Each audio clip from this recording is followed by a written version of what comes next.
Дата нараджэння 18 снежня 1920 года. Евгения Александровна и сама не может поверить, что ёй уже целые стагоддзі. Трохи збянтэжана, але ў выдатным настроі прымае гасцей.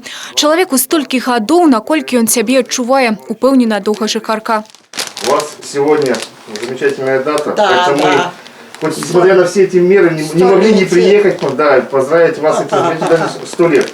В преддверии Нового года, новогоднее настроение, чтобы следующий год был еще лучше, краше и долго светлого в жизни. Прожила свою жизнь я трудолюбиво, я трудилась. У меня 2 государственных медали. Одна за доблестный труд. Вот, я работала дни и ночи во время войны.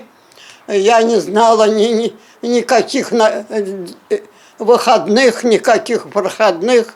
Работала день и ночь над такой цветочной. Я агроном по специальности. У гады вайны скончыла сельскагаспадарчы інстытут. Працоўную дзейнасць пачала ў 1942 годзе у Таджикістане аграномам. Сёння, нягледзячы на вельмі салідны ўзрост у пашпарце, 100-гадовы ветэран ніколі не губляе аптымізму і задавальненнем дзеліцца ўспамінамі. Меня послали работать в МТС Таджикистан. Я там поступила на завод совхоз «Феронос», который выращивал герань. Они там выращивают такими кустами, вот такими цветами.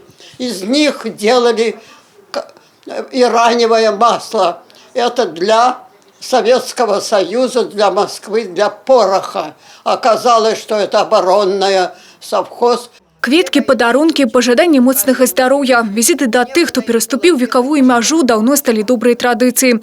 Усяго на тэрыторыі Маскоўскага района проживае 7 доўгажыхароў.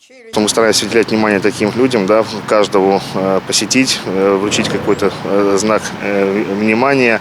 Вот в этом году также мы ездили, поздравляли женщину, тоже у которой 104 года. Это, слава Богу, что еще эти люди есть у нас, да, и дают, скажем, темп для молодых, что ни к чему необходимо стремиться с таким же оптимизмом, как у нее, да, жить и продолжать, жить. Евгения Александровна ведае сакрэт даўгалецця, працавітасць, клопата блізкіх і шчаслівае сямейнае жыццё. Юлія Селюк, Алексей Рыбкин, телерадиокомпания «Брест».